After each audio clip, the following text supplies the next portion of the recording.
마가복음 13장 28절에서 31절요. 여기에 제목은 종말 전의 징조나 기사를 어떻게 구별할 것인가라고 잡아봤습니다. 그리고 이제 개역성경 13장 28절요. 무화과의 비유를 배우라. 그 가지가 연하여지고 잎사귀를 내면 여름이 가까울 줄을 아나니. 너희들은 무화과 나무의 기원의 그 비유를 배워라. 마가복음 11장에서 무화과 나무는 예루살렘 성전을 의미한다고 해석하였습니다. 그리고 마가복음 11장 13절에서 14절 잎사귀가 있는 한 무화과 나무를 보시고 너에게서 열매를 따먹지 못하리라 라고 말했죠. 그리고 11장 20절에서는 무화과 나무가 뿌리부터 마른 것을 보시고 이렇게 말하고 있습니다. 이거 성전에 대한 부분이라고 우리가 저는 생각했습니다. 여러분 다르게 생각할 수 있습니다. 네, 신학적인 면이나 여러 가지로 크게 벗어나지는 않습니다. 이런 이해가요. 그리고 11장에서 비유로 사실을 기록한 것입니다. 11장에서는 비유로 사실을 기록한 것이라고요. 이게 무화과 나무를 통해서 성전을 비유한 것인데 이 비유는 사실을 기록한 것이라고 말하는 거죠. 그런데 이 비유 사실을 이야기하고자 하는 것이 아니라 무화과 나무에 진행되는 사실을 통해 하나님과 인간과의 관계를 설명하고 있다는 것을 우리가 알아야 합니다.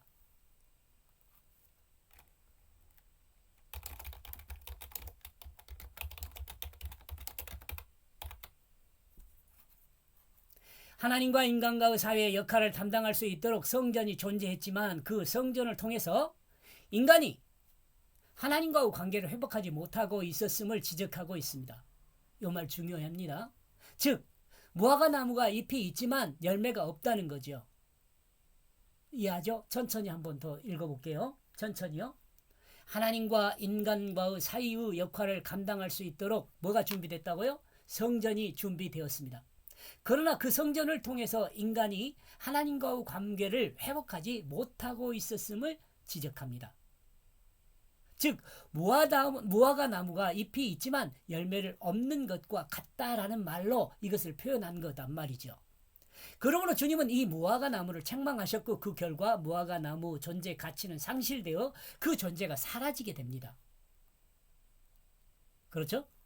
이 표현은 사실이지만 직유적인 표현이라 보기에 은유적인 직접 비유한 것이라는 표현보다는 은유적으로 빗대어 비유로 표현한 것입니다. 왜냐하면 성전에 대해서 말하면서 성전을 직접 언급하지 않고 무화과 나무를 통해서 성전을 표현하고 있기 때문에 그랬어요. 이것을 은유적인 표현이라고 이야기를 하잖아요. 그렇다면 13장 본문에서 지금 28절이죠. 예수님께서 비유로 말씀하시는 이 무화과 나무도 11장에서 전달하는 의미와 같은 의미로 해석할 수 있을까요? 한번 생각해 보자는 거죠. 하나님은 성전을 완성시키시고 성전에서 제사를 통해서 하나님과 관계를 회복하고 그 회복을 통해 이스라엘 백성들이 하나님의 백성으로 살기를 원하셨습니다. 이 안에는 두 가지가 다 들어있어요.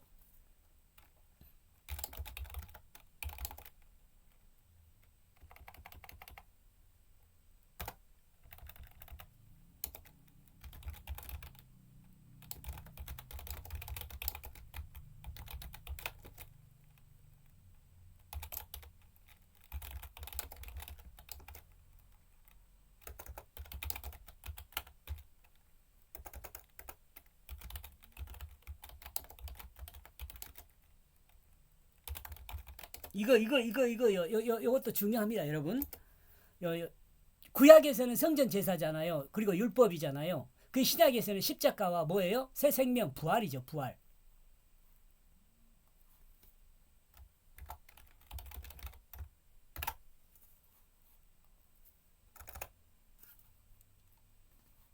이런 이유로 하나님은 이스라엘 백성을 출애굽으로 하나님 백성의 정체성을 부여하였습니다. 출애굽으로요. 그러나 이스라엘 백성은 세 번이나 거듭되는 성전의 재건이 있었음에도 하나님의 백성의 정체성을 회복하기보다는 인간 지식의 유익을 구하는 반역한 그 자체의 모습을 계속 유지하였습니다. 이것은 여러분들이 좀 알고 있는 지식들을 동원하면 이 말이 틀리지 않다는 것을 이해할 겁니다. 물론 다르게 이해할 수 있기도 있겠지만 그러므로 하나님은 자기 백성을 되찾기 위해 구속의 은혜를 계획하셨고, 그리고 그 구속의 은혜는 성전을 통해 하나님께서 자기 백성과의 관계를 회복하려 했던 그 방법과 관계 안에서, 그 방법과의 관계 안에서 새로운 방법과 모습으로 진행되었습니다. 그러므로 본문은 무화과 나무 비유 또한 성전을 나타내며 그 열매는 이스라엘 백성들, 즉 하나님의 백성들을 이야기한다고 볼 수 있습니다. 여기서 새로운 방법, 이것은 십자가와 부활입니다. 방법과 모습.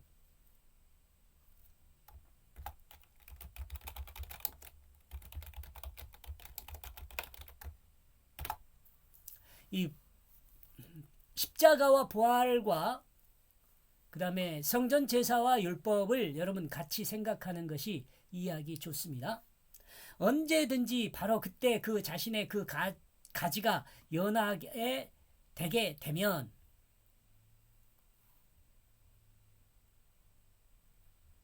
무화과 나무를 성전으로 해석한 것은 틀리지 않다고 앞에서 설명하였습니다. 그렇다면 무화과 나무가 가지가 부드러워진다는 그것은 어떤 것을 비유적으로 말하는 것일까? 예루살렘 성전은 이미 그 존재 가치를 상실하였다고 선언되었습니다. 그렇다면 새로운 성전의 의미로 하나님 말씀이 실체인 하나님 말씀의 실체인 예수 그리스도의 성육신을 생각합니다.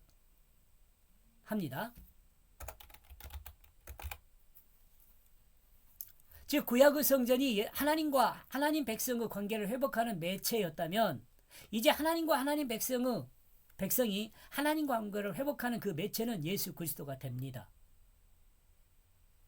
그렇다면 우리는 어떻게 생각할 수 있는가? 예수 그리스도의 이름으로 공회에 넘겨주겠다고, 또한 회당에서 매질을 당하여도 주 예수 그리스도 이름으로 새로운 생명의 복음인 그리스도 복음을 증거가 되는 그것을 가지가 부드러워진 그것으로 비유하고 있다고 볼 수 있습니다.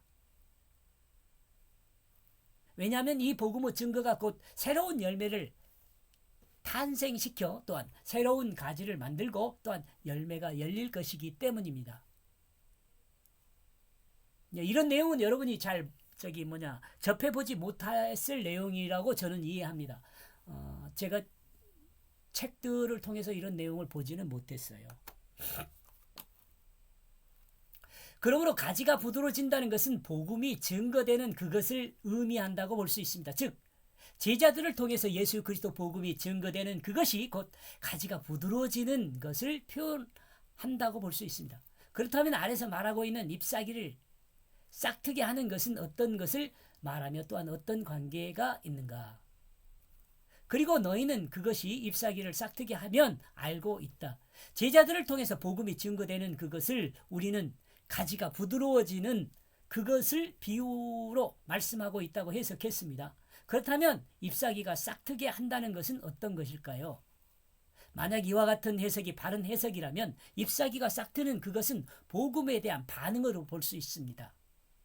온전한 구원이 완성되면 열매는 아니지만 복음을 받아들이고 그 복음에 반응하며 삶의 변화를 드러내는 그것을 우리는 잎사귀가 싹트는 그것으로 생각해 볼 수 있습니다. 여름이 가깝게 있기 때문이라는 그것을, 가지가 연하여지고 잎사귀가 싹이 트면 사람들은 여름이 가깝게 있다는 그것을 아는 것이 비유입니다. 그렇다면 여름은 어떤 의미일까요? 이에 대한 것은 29절에서 언급하고 있습니다. 여름은 인자의 재림을 의미한다고 합니다. 그리고 인자의 재림에 대한 광경을 24절에서 27절에 언급하였습니다. 이렇게 해서 28절요. 그러므로 너희들은 그 무화과 나무 근원의 그 비유를 배워라. 언제든지 바로 그때 그 자신의 그 가지가 연하게 되게 되면, 그리고 너희는 그것이 잎사귀를 싹트게 하면 알고 있다. 여름이 가깝게 있기 때문이란 그것을. 무화과 나무는 가지가 연하여지고 잎사귀가 싹이 트면 여름이 가깝습니다. 여기까지 보겠습니다. 고맙습니다.